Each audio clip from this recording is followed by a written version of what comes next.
So on August 28th, Israel's genocidal military struck Sana'a, Yemen's capital, killing Yemeni Prime Minister Ahmed al-Rahawi, 9 other ministers, and 2 other top officials of the Yemeni government. Their funerals were held in Sana'a on September 1st, and we're going to show you some of the imagery from these funerals. There were tens of thousands of people who assembled to honor the martyrs, and you'll see, get a sense of the size of the gathering from this video. In a display of loyalty and defiance, they filled the Al Sabin Square, these mourners, in the heart of the capital. The martyrs were laid to rest after the funeral prayer at Al-Shab Mosque. The Grand Mufti of Yemen, Sayyid Shams al-Din Sharaf al-Din, reminded the nation of the sacrifices of these leaders who stood firm against the schemes of arrogance and oppression. And one thing I noted as I was watching this video footage, which you're probably not going to find anywhere in the corporate media in the West, but you can find it on resistance channels, principally on Telegram, is the courage it took just to assemble in the open in this way. I mean, if the genocidal Israeli entity is willing to massacre almost the entire cabinet of the Yemeni government, why would it not attack, the military personnel who are assembled here at this this large gathering in the open air? The forces of Ansar Allah did not waste any time in dispelling doubts that they remain determined to punish the genocidal entity. On September 3rd, Ansar Allah announced that in response to the crimes of genocide and starvation perpetrated by the Zionist enemy, the missile forces of the Yemeni military had carried out a qualitative dual military operation using 2 ballistic missiles, one of which was a Palestine II missile. The multi-tipped fragmentation missile was used for the second time. The first time, I think, was a couple of weeks ago. There's video footage of that available. The other missile that they used was called the Zulfikar. The Yemeni forces said that in this attack, they targeted, quote, sensitive targets in the occupied Jaffa area. And they went on and said the operation successfully achieved its objectives and caused millions of usurping Zionists to rush to shelters and suspending airport operations. And I believe that was a reference to Ben Gurion Airport in Tel Aviv. On the following day, September 4th, Yemen's armed forces announced another targeting of what they described as an important and sensitive target west of occupied Jerusalem, and a further target they described as vital in the occupied Haifa area. And for this operation, the Yemeni missile forces reported that they used, among other weapons, a hypersonic ballistic missile, again, the Palestine II. And they wrote on Telegram, the operation successfully achieved its goal by the grace of Allah, causing millions of usurping Zionist settlers to flee to shelters. I think, when you read between the lines of their statements about their missile launches, whether or not they actually do strike the target, I think that they, logically consider the mere disruption, the simple disruption they're causing to normal life in Israel and to the economy, as in and of itself a price that they are able to inflict upon Israel for its genocidal rampage against the Palestinian people. So they don't necessarily have to strike the intended targets in order for this to have a negative impact on the Israeli economy. On September 5th, the Israeli Occupation Army Radio reported that since Israel's strike on Yemen last week, the one that killed the prime minister and 9 other ministers, Yemeni forces had launched 7 ballistic missiles and 4 drones at the genocidal entity. So we have confirmation from Israel itself that Ansar Allah is continuing to carry out these attacks without any apparent reduction in intensity, and possibly even escalating them, as I'm going to mention in a moment, since the assassination of the prime minister. The escalation I'm referring to was a report today. It's a potential escalation the report was that undersea cables were reportedly cut in the Red Sea, and this disrupted internet access in parts of Asia and West Asia, experts said, though it wasn't immediately clear what caused the incident.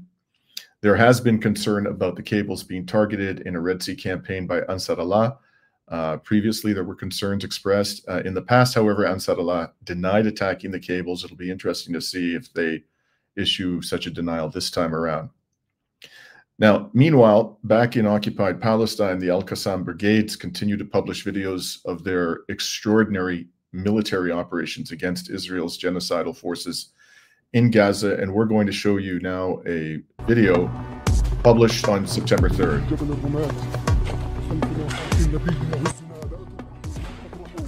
So,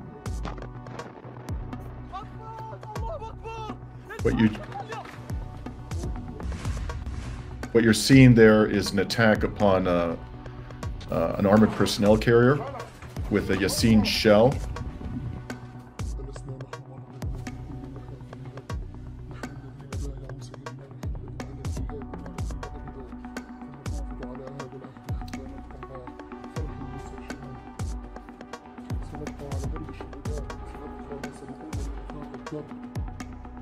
Here they're monitoring, actually it wasn't an armored personnel carrier, I'm sorry, it was a Merkava tank and a troop carrier on Gabadi Street in Jabalia.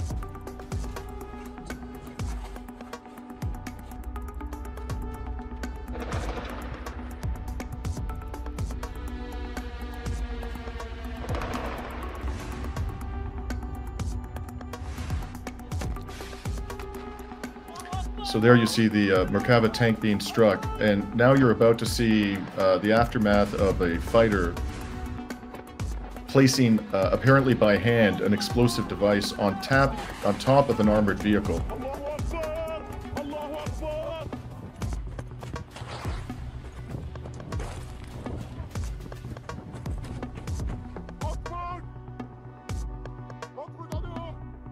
So there's the fighter running away after placing the device, the explosive device on the vehicle, and now the explosion.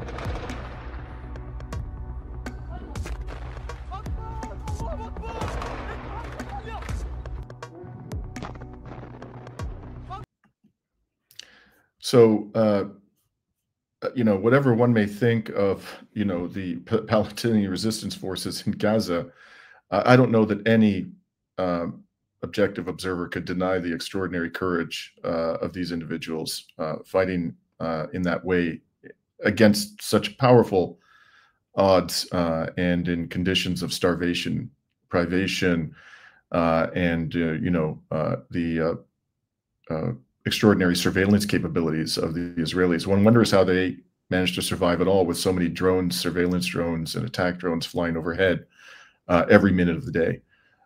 So really stunning courage. And you know, contrast that to the increasing reports we're getting that the genocide forces are using explosive robots. So previously, in the earlier stages of this genocide, the terrorists coming into Gaza from Israel were rigging civilian infrastructure by hand with explosives and bringing them down. That's, you know, been one of the ways in which they've utterly demolished Gaza. But that was deemed by them to be too dangerous, apparently. And so now they've resorted to the habit of sending these explosive robots, which, you know, based on videos I've seen, can level an entire block. I really don't have any time for people who talk about the courage of the most moral army in the world. It is the most cowardly army in the world, as far as I can tell.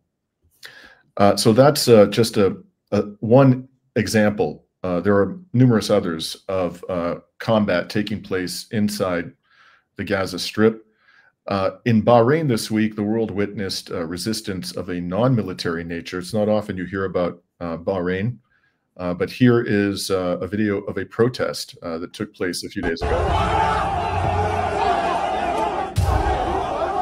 Protests erupted in Bahrain against the appointment of a new Israeli ambassador to the country.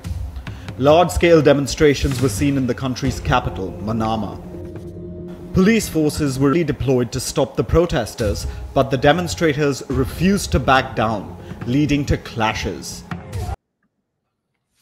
Now, what's remarkable about this is Bahrain's the autocracy of Bahrain, the Western-backed autocracy, is very, very repressive, and these are people who do not hesitate to resort to torture and other forms of, war crimes, crimes against humanity, in order to suppress dissent. And it's not surprising that despite the extreme risks that protesters confront in Bahrain, that they took to the streets, because what happened here is that the Israeli ambassador was welcomed back to the Bahraini capital, Manama, by the foreign minister of Bahrain after Bahrain had severed, or at least suspended, diplomatic relations with the genocidal entity. I believe it was in late 2023, and purportedly suspended as well economic relations, not just diplomatic relations. And so after a 2-year hiatus on August 27, 2025, the foreign minister of Bahrain accepted the credentials of Shmuel Roel, the new Israeli ambassador to Manama. I mean, you would think that the case for terminating diplomatic and economic relations with Israel would be much stronger now than it was back in October, because Israel has killed so many more people and has embarked upon an open program of starvation. So what possessed the Bahraini government to reestablish diplomatic ties with Israel now? Not at all. Sorry, go ahead, Rami.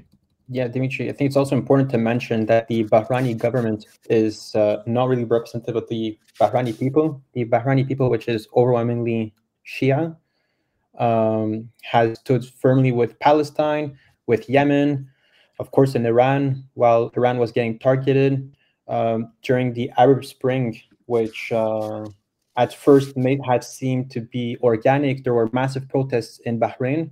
These massive protests were cracked down. I believe it was around the time of this Formula One race that was supposed to happen there. And yet the protests were severely cracked down by the Bahraini government, by the Bahraini police, of course, because this Arab Spring was only supposed to spread where the Americans decided to, where this revolution would have been welcome in, right? So in Syria, in Libya. Right. So I think it's extremely expected to see the Bahraini people resist, and to also on their bigger mission to bring back a more democratic representation of their government, which is people. I think it was the figure I recall: 60% of the population of Bahrain is Shia, whereas the autocracy is Sunni, at least nominally Sunni. Whether they actually are, in reality, practicing Sunni Muslims, well, that's a theological or philosophical question we can debate. But in any case, the other factor I'd point out, thank you for reminding us of that, Rami, is that Bahrain hosts a major U.S. naval base, which is home to the U.S. Naval Forces Central Command and the United States Fifth Fleet, arguably the most important naval base of the United States military in West Asia. So I'm sure that it goes without saying that the Bahraini autocracy was under intense pressure from the Trump administration to reestablish diplomatic ties, and it looks like they capitulated, which is what puppets tend to do. So then returning to the question of Palestine, again, we're going to get to the question of sanctions in a moment, but I would just want to give people an update about most pressing news since our last live stream. The Palestinian Journalist Protection Center said that this past August witnessed killing of 15 Palestinian journalists by the terrorist Israeli forces, most of them in 2 horrific massacres while performing their field duties. In the latest documented crime, the center reported the killing of journalist Islam Abed, a correspondent for Al-Quds Al-Yum channel, on the evening of Sunday, August 31st. He was martyred along with the members of her family. She was martyred along with the members of her family in an Israeli airstrike on Gaza City. And this is by no means the first time that the family members of a journalist in Gaza have been killed along with the journalist. The center also noted that on August 25th, the Israeli army launched 2 strikes on Nasser Hospital in Khan Yunis. Many of you will have seen the video footage of that horrific massacre in which 5 journalists were killed.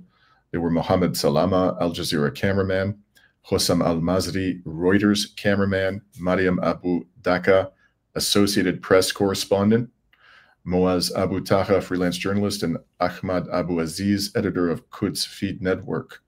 So you'll see there no less than three of those victims came from major media organizations with a large presence in the West. And also journalist Hassan Duhan was killed on the same day in a separate terrorist attack. 2 days earlier, the center documented the killing of journalist Khaled Mohammed al-Madhoun, cameraman for Palestine TV, who was slain in northern Gaza while carrying out his professional duties. And on August 19th, the Israeli terrorist military killed journalist Islam al-Kumi, who worked as a news editor and content creator for several media platforms.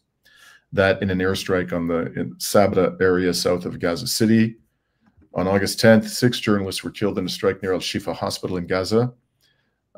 These were Al Jazeera correspondent Anas al-Sharif, a Pulitzer Prize winner, by the way, and Mohammed Kuraika, photographers Ibrahim Zahir, Momen Alewa, and Mohammed Nufal, in addition to journalist Mohammed Al-Khaldi, who worked with the Sahad platform. Those journalists were killed when an Israeli strike targeted a tent designated for reporters. And with these crimes, the number of journalists killed in Gaza since the start of Israel's genocidal war has risen to 247 in less than 2 years. If you don't believe that Israel is intentionally targeting journalists, you need to stop drinking the Zionist Kool-Aid. Any comments there, Rami, before I move on? I mean, Israel has been on a mission of demolishing pretty much every single high-rise building in Gaza. I think we should also ask ourselves, what's the intention between, 247 journalists have been killed. I think that's the number you've said.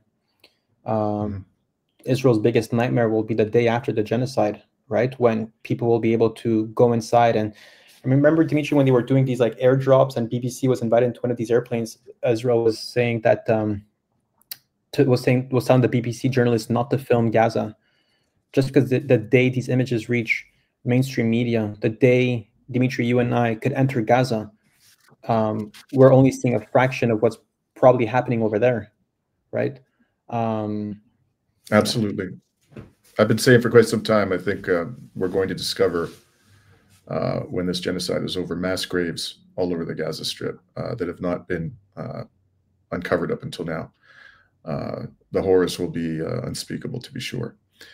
So now I want to say a few words about, update you on what's going on with the hostages, the ones that you don't hear about in the Western media. The Palestinian Prisoners Club has provided an update on the numbers of prisoners and detainees in Israeli dungeons as of the beginning of September. The total number of prisoners and detainees in those dungeons rose to 11,100.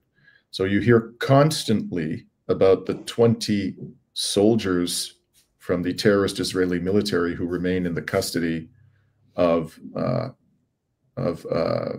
the resistance in Gaza, and who, in my opinion, should therefore be categorized as prisoners of war because they are soldiers and for other reasons.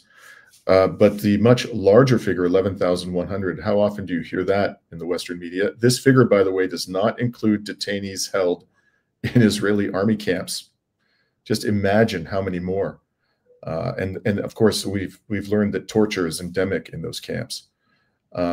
This number, 11,100, is the highest since the outbreak of the Al-Aqsa Intifada in 2000, in 25 years, based on documented data available to the institutions.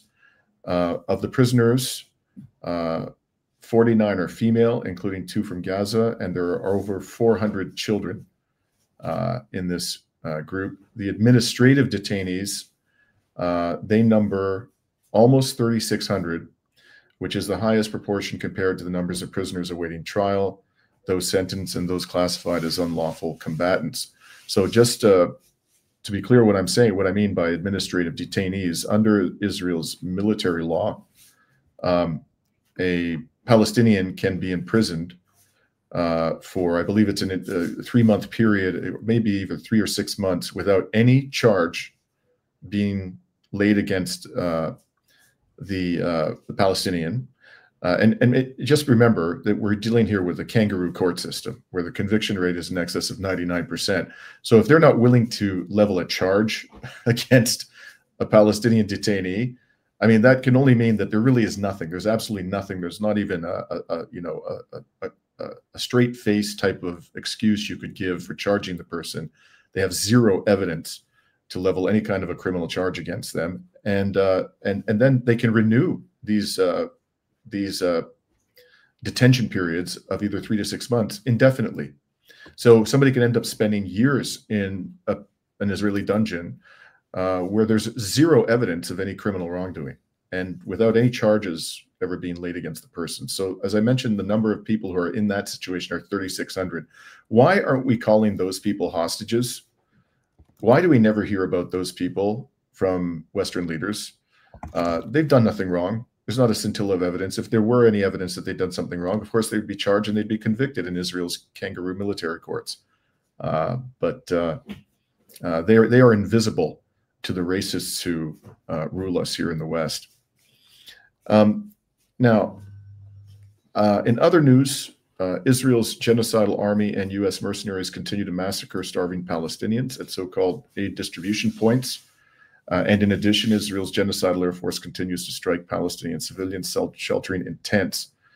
So I'm just going to give you some figures so you understand the gravity of the problem, because I'm concerned, as I'm sure many of you are, that these practices of killing starving Palestinians at aid distribution points and blowing apart families, entire families that are sheltering in tents, are becoming normalized. On Sunday, August 31st, this day was marked by relentless massacres against civilians seeking aid at multiple distribution points, resulting in dozens of martyrs. The Israeli military also carried out targeted annihilations of entire families, such as the Abu Wardeh family in the north, while systematically demolishing residential areas in Jabalia. On September 1st, the campaign of targeting hungry civilians persisted with deadly strikes on aid seekers in Rafah and central Gaza. Entire families again were annihilated in their homes, including the Dababish family in Sheikh Radwan and the Jabr family in Burej. A late-night massacre in Tel Al-Khawas saw a strike on the Al-Ashi family's apartment building, killing at least 9 people. On September 2nd, again another day of horrific massacres, highlighted by a drone strike on children collecting water in Mawasi Khan Yunis that killed at least 9. In Gaza City, a strike on homes in the Al-Daraj neighborhood annihilated the Alaf and Al-Khur families, killing over a dozen. The terrorist military also began a systematic attack on the Sheikh Radwan clinic, using drones to drop incendiary bombs on ambulances and the surrounding area, while continuing its deadly strikes on aid seekers. And on September 3rd, the IOF escalated its bombardment of northern Gaza. A massacre in the Sheikh Radwan market killed 7 civilians, while entire families were annihilated, including the 10-member Al-Jrezi family in a strike on their home. The Abu Aita family was also targeted, killing 4, among them the well-known singer Hamza Abu Aita. Meanwhile, deadly attacks on aid seekers and demolition of residential areas continued unabated. Over 452 martyrs were killed over the first 4 days of September, including 138 aid seekers and 35 from famine.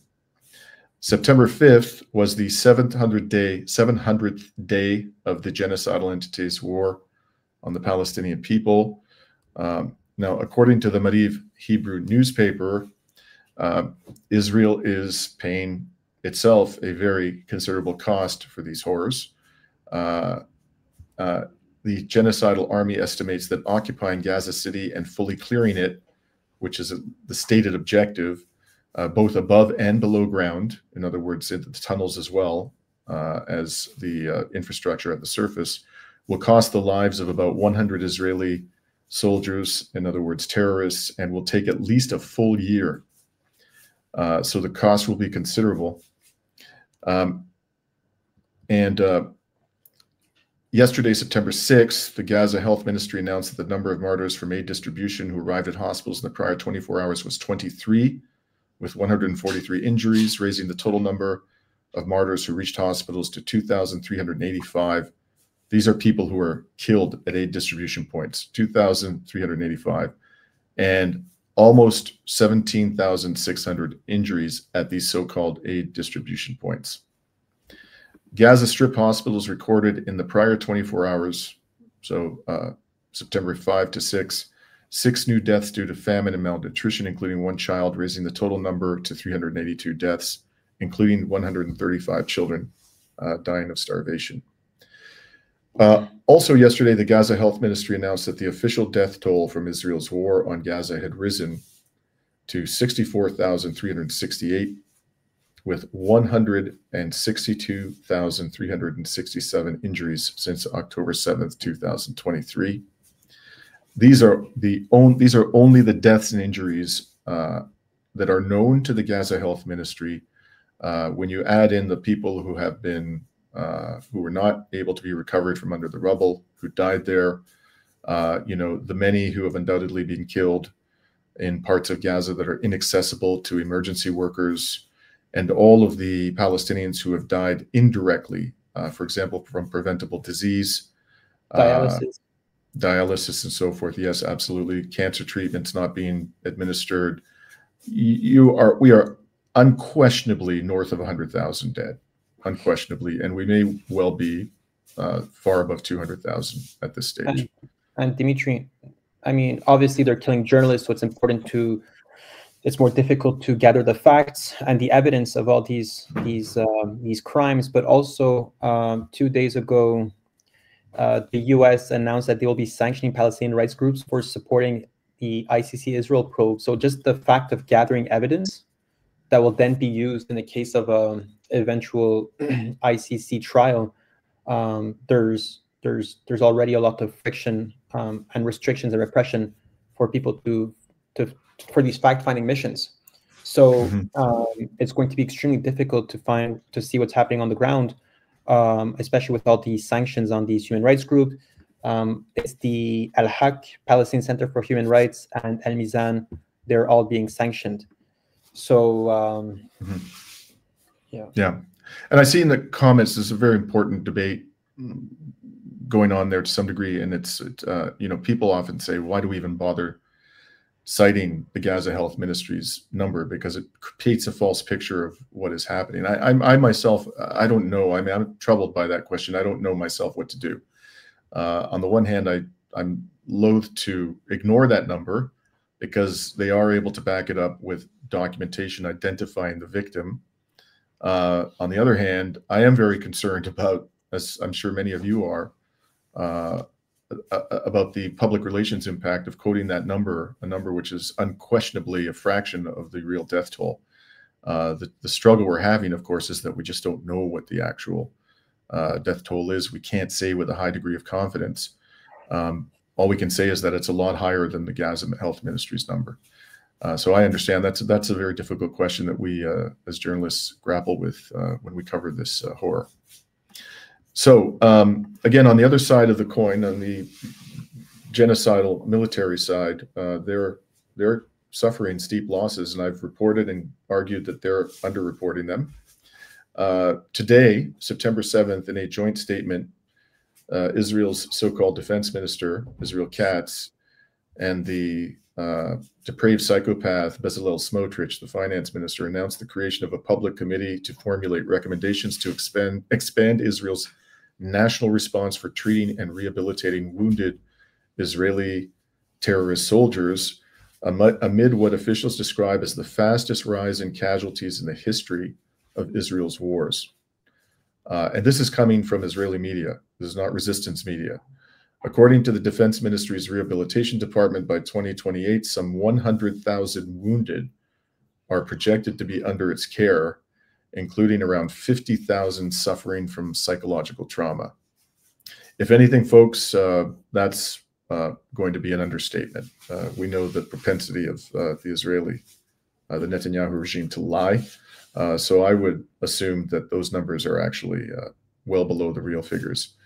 And on top of this, anti-government protests continue to rock the genocidal Israeli entity. We're going to show you a little bit of that. Boiling over in Jerusalem as protesters clash with police outside the residence of Prime Minister Benjamin Netanyahu. What began as a day of demonstrations near the Knesset has escalated into one of the most intense shows of public anger Israel has seen in months. Thousands of citizens filled the streets demanding government accountability and answers about the ongoing war in Gaza and the fate of hostages still held by Hamas. Families of those hostages joined the rally, thanking the public for their support, but accusing Netanyahu of abandoning their loved ones. Their frustration echoes the growing national sentiment that Israel needs a deal to bring the hostages home and end the war. So I'm going to quote just a few excerpts from a Times of Israel article today, incredibly long. It just went on forever, discussing what happened at a protest last night near Netanyahu's residence. The protesters, according to the Times of Israel, charged Netanyahu with willingly sacrificing their loved ones in a bid to cling to power. They held a banner reading, quote, "Government of the shadow of death," close quote, and chanted, "Why are they still in Gaza?" As they walked, Ora Rubenstein, the aunt of prisoner of war Bar Cooperstein, addressed Netanyahu directly, saying that they were, quote, "not anarchists. We are not right-wingers, not left-wingers. We are families, and our demand is that you return all of them now."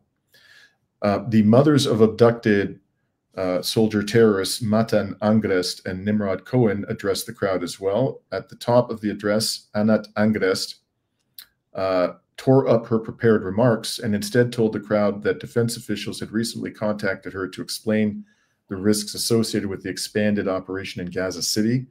She said that she was informed that, quote, "the risk has already increased in recent days as a result of the IDF's activities prior to the maneuver and was increasing with each passing day." And she said to the crowd, quote, "the prime minister decided to implement the Hannibal protocol on my Matan, on all the hostages." And for those of you who don't know, the notorious Hannibal protocol is a military order officially repealed in 2016, but I think quite clearly employed on October 7, 2023, that granted troops broad permission to do whatever was necessary to prevent the kidnapping of a fellow soldier, including actions that would put the lives of these soldiers at risk. And so the mother of Angrest went on to say, quote, "Mr. Prime Minister, as a father to children, you are separating me from Matan from his freedom, his life from his death. This is not a threat, Mr. Prime Minister. If something happens, you will pay for it. This is a mother's word."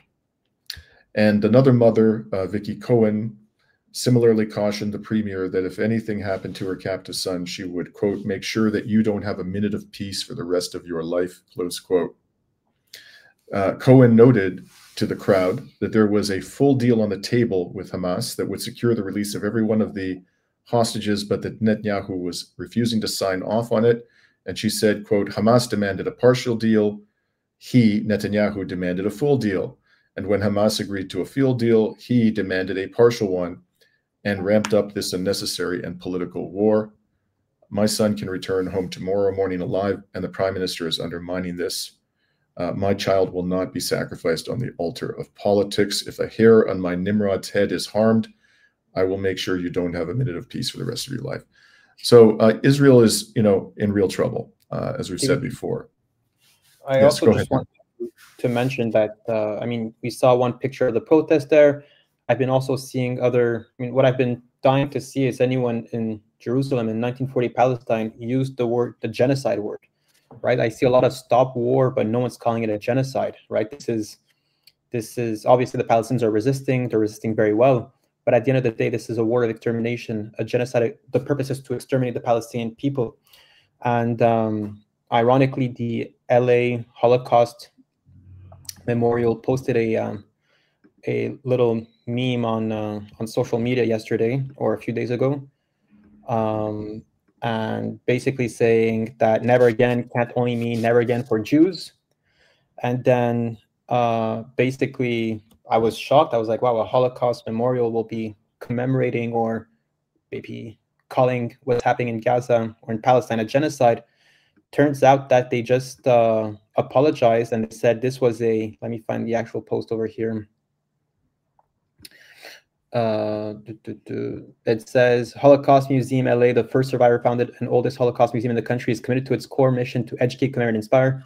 We recently posted an item on social media that was part of a pre-planned social media campaign intended to promote inclusivity in community that was easily open to misinterpretation by some to be a political statement reflecting the ongoing situation in the Middle East. That was not our intent. So, I was not sharing it actually. So this is just to show Dimitri that it's, within Zionist networks, right? Within, clearly there's no way people could ever show any form of, I mean, they cannot call it a genocide. And they've retracted the slightest statement showing any form of support for Palestine. That's the amount of pressure that they're putting to control their narrative and to keep their ranks under the hook. Yeah. It's you probably know this, Rami, but there's a member of the Knesset, I think his name is Kassif, who has been heroically, Ofer Kassif. You interviewed him, no? No, I haven't, but I really appreciate the opportunity to do that. He represented Hadash in the Knesset since April 2019. Very early on. Yes, he did. And he's been suspended. Has he not been suspended from the Knesset? I believe so. Yeah. Dimitri, this is something I'll try to organize as an interview with Ofer Kassif and as well with Basil Ghattas, which I was able to meet in Montreal. He was imprisoned for bringing cell phones to Palestinian prisoners using his diplomatic immunity, his political immunity in so-called Israel. And he's been posting a lot on social media, calling it a genocide in Arabic, also I believe in Hebrew. So, but again, these are very fringe parts of, let's just say, like Israeli society or whatever you want to call it, right? And the polls show, very clearly from sort of mainstream polling firms in Israel that the vast majority of the Jewish population supports what Israel's genocidal regime is doing to the Palestinian people. A substantial portion of the population thinks it's not harsh enough. And you've seen images, I'm sure, of Israeli civilians, so-called civilians, destroying aid on humanitarian lorries that are waiting to be given permission to enter Gaza. Literally just wrecking urgently needed humanitarian supplies. But there are people, a small number of them, and as far as I can tell, they may be becoming more vocal in Israel. You do sometimes see protests, people calling out the genocide, but they're few and far between. By the way, since we are on the subject of people we'd like to interview, one person, I know, Rami, you and I have talked about this. We'd love to interview Georges Abdallah, who recently emerged from 41 years in a French dungeon and who is now in Lebanon. So if anybody out there knows how to reach Georges Abdallah, please let us know. We would be most gratified for the opportunity to speak to him. So before we go to the Q&A, I want to deal with this, flamboyant announcement from the foreign minister of Belgium that they are going to sanction Israel or some people who are associated with this genocide. And I'd like to take a few minutes to go into this statement that he put out. His name is Maxime Prévost, foreign minister of Belgium, because there's so much deception and doublespeak and propaganda surrounding Western government efforts, purported efforts to hold Israel accountable, that it really behooves us to break this down and expose it for what it is, which is kabuki theater. Because if we think that they're actually finally fulfilling their duty to prevent and punish genocide, then we're not likely to continue to apply the same level of pressure on them. And so that's why this is not a game of gotcha we play here on Reason to Resist. We look critically at these claims that these Western governments are holding Israel accountable because we want people to maintain the pressure until they do hold Israel accountable. And not a single one of them is doing that right now. Not one Western government. So let's turn then to Prévost's statement. This is a post he put out on X. And it's small, but I'm going to read to you, let's go through it bit by bit, and I'll give you our reaction. So he starts out by saying Palestine will be recognized by Belgium during the UN session. This would be the upcoming session. And he puts a big exclamation mark after it. And then he says, and firm sanctions are being imposed on the Israeli government. And he quickly adds, any anti-Semitism or glorification of terrorism by Hamas supporters will also be more strongly condemned. So I think you could safely infer that already elevated levels of repression, of condemnation of Israel are going to escalate in Belgium at the same time that he's claiming to be preparing firm sanctions, as he put it, As far as the recognition of Palestine goes, what is the point of recognizing Palestine if there are no Palestinians left to live in it, which is the direction we're heading in? The recognition of Palestine, which is long overdue, and the vast majority of countries in this world representing the vast majority of the human population had recognized Palestine before the genocide began. Did that stop Israel from embarking upon this genocidal project? No. So if you add a few Western states to this long list of states that have already recognized Palestine, no rational person would think that that's going to change Israel's behavior. This is just performative. So then he goes on and he says, in light of the humanitarian tragedy unfolding in Palestine, it's not a humanitarian tragedy, it's a genocide. That in and of itself should tell you what the mindset of this person is, that he won't call it a genocide. He says, and in response to the violence perpetrated by Israel in violation of international law, given its international obligations, including the duty to prevent any risk of genocide, Belgium had to take strong decisions to increase pressure on the Israeli government and Hamas terrorists. He's calling Hamas fighters terrorists, but doesn't use that word to describe Israel's military, even though it has killed vastly more civilians than Hamas is alleged to have killed. And then he says, this is not about sanctioning the Israeli people, but about ensuring that their government respects international humanitarian law and taking action to try to change the situation on the ground. Well, as I just mentioned, the vast majority of the Israeli Jewish population, and these are the only citizens who matter to the Israeli government, actually support what their government is doing. There are exceptions, but if they don't feel the pressure, if the large number of people in Israel who support this genocidal project don't themselves feel a cost for what is being done to the Palestinian people, the chances that you're going to force the Israeli government to change course are slim to none. So then he goes on, he says, 12 firm sanctions are being implemented at the national level, including a ban on importing products from the settlements, a review of public procurement policies with Israeli companies, restrictions on consular assistance to Belgians living in illegal settlements under international law, potential judicial prosecutions, bans on overflights and transit, and the designation of 2 extremist Israeli ministers, several violent settlers, and Hamas leaders as persona non grata. Why would you only bar the importation of products from Israel's settlements?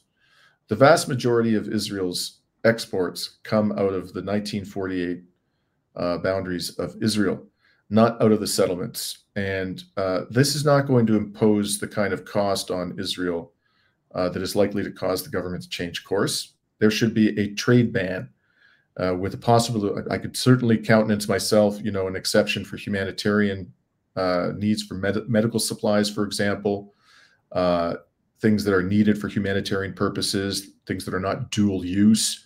I could see that being exempted from a trade ban, but really there should be, subject to those limited exceptions, a complete ban on all trade with Israel.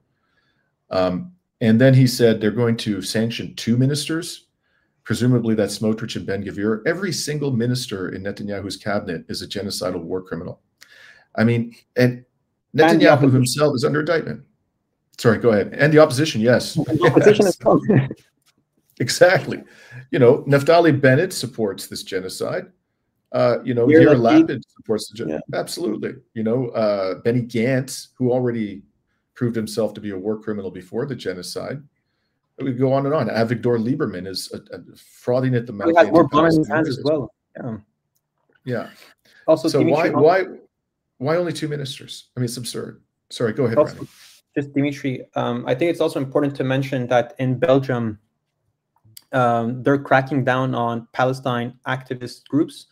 The group Samidoun, within the last 7 days or in the next in the upcoming days, will become a group that is banned in Belgium. Right, it's pretty much the leading group in the Palestinian solidarity movement run by Palestinians in Belgium.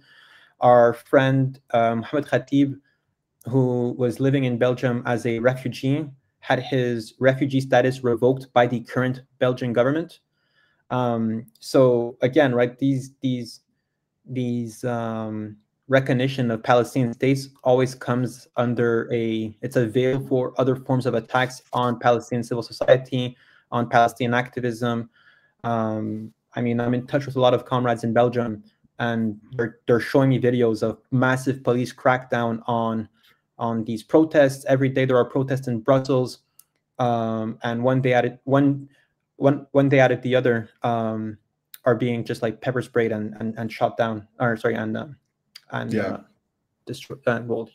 interrupted. Not surprising. Yeah. So the last thing he says is Belgium will join the countries that signed the New York Declaration, paving the way for a two-state solution, and thus recognizing both states. The New York Declaration, as we've covered previously on Reason to Resist, was this statement that emerged from a recent conference in New York to address the genocide, although the people who organized that conference, I believe it was co-hosted by Saudi Arabia and France, which tell you all you need to know about what this thing was designed to do.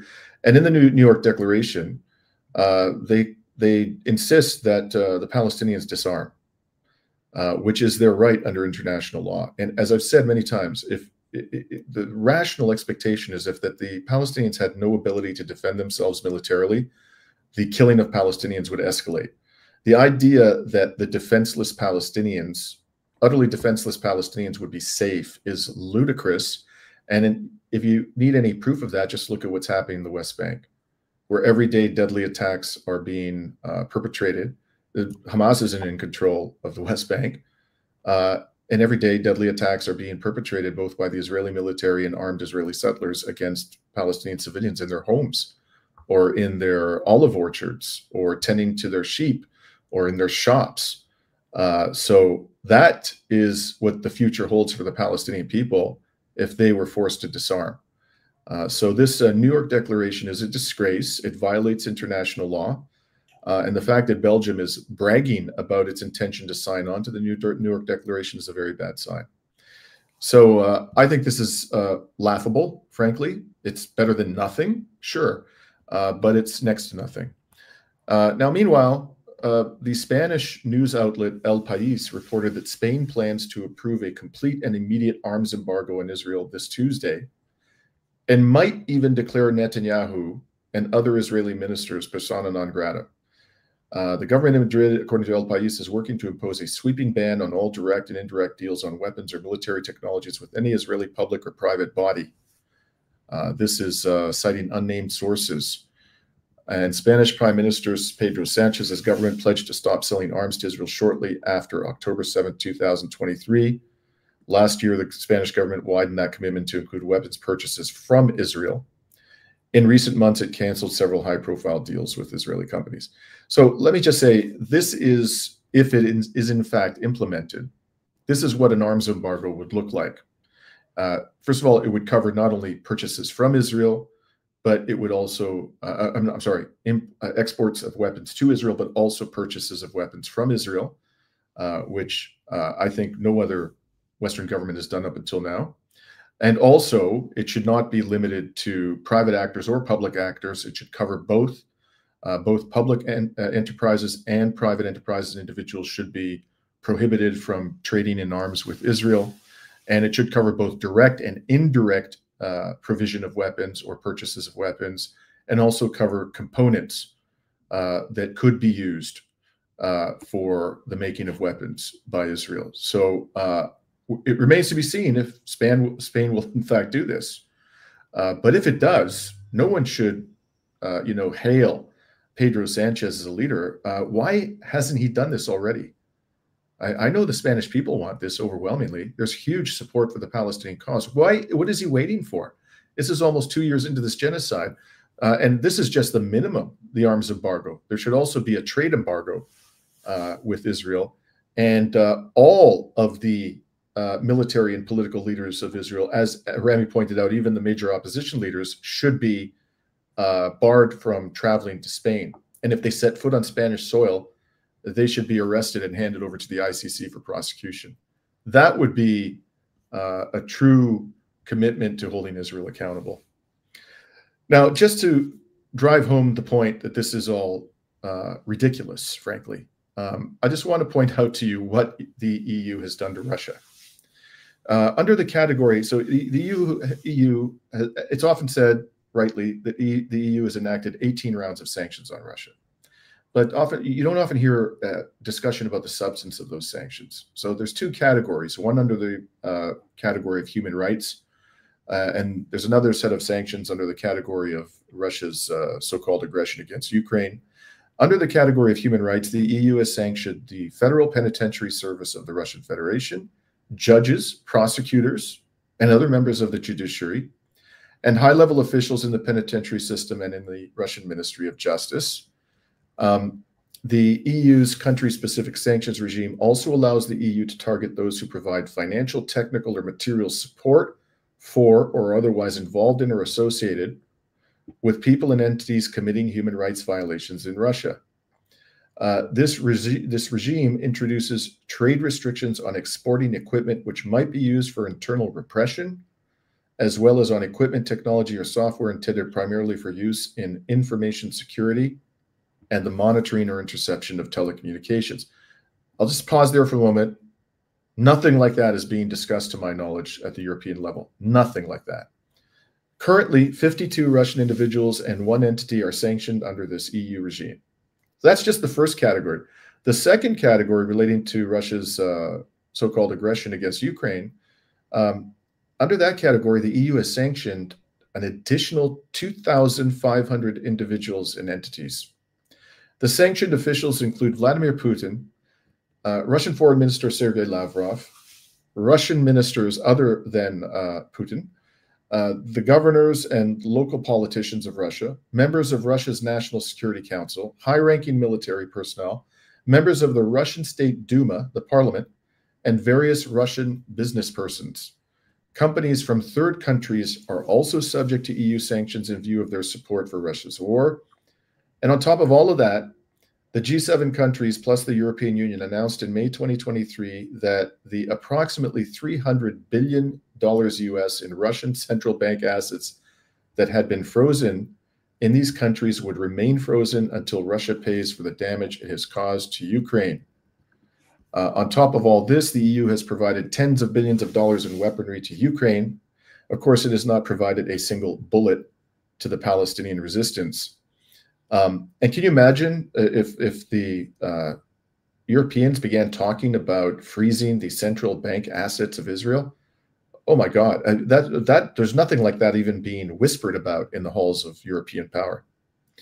And just to finally, demonstrate how absurd this all is, according to the UN High Commissioner of Human Rights, as of August 13, 2025, at least 13,883 civilians, including 726 children, were killed in the Ukraine war since it began in February of 2022. I repeat, 726 children. And we can say with confidence that some number of those children, I don't know what the number is, I'm not sure anybody really knows, were not killed by Russian troops, but were killed by Ukrainian forces, whether intentionally or unintentionally, because the Ukrainians have, also directed attacks into civilian areas, whether with or without justification, killing many civilians. So, but let's say all of those children were killed by Russians, 726. According to Save the Children, as of September 6, 2025, Israel had massacred more than 20,000 children in Gaza since October 7, 2023. That's at least one Palestinian child every hour on average for 22 months. And let's recall that the war in Ukraine began approximately 19 months before the genocide. So it's been going on much longer than the genocide has been going on. Despite that fact, Israel has killed at least 28 times as many children as have died in the Ukraine war, even though the Ukraine war has lasted 19 months longer than the genocide in Gaza. And as Rami and I were discussing, this is all based upon the official Gaza Health Ministry numbers. The number of dead Palestinian children at this stage could be well in excess of 100,000. That is not an unreasonable estimate at all. And so for the Europeans to be wringing their hands about these pathetically weak sanctions almost 2 years into this genocide is a raging indictment of the moral bankruptcy of the Western political elite. And Dimitri, you spent a good amount of time talking about the sanctions the EU has put on Russia. We could double that in the amount of weapons the EU gave to Ukraine, NATO have given to Ukraine. So not only should we expect sanctions on Israel, but also I think there was a professor at McGill who spoke about the need to send weapons to the people in Palestine to resist. And I think that's pretty much absolutely as putting as sanctions. I'm so glad you raised that point. You know, Rami, in my view, the fastest way you can determine if your local elected representative is a racist is ask that person this question. Does Israel have a right to defend itself? The answer you're going to get is unquestionably going to be a yes. Maybe you might get a qualified yes. They might say yes, as long as they, comply with the laws of war, whatever, the Geneva Conventions, but you're going to get a yes. Then just ask them, do Palestinians have a right to defend themselves? What you're going to get is either a no or an evasion or some humming and hawing or some incomprehensible answer nobody can make sense of. That's what you're going to get. If that's not from all elected officials, but from the vast majority of it, I assure you. And if that's the response you get, you know that your elected official is an anti-Palestinian racist.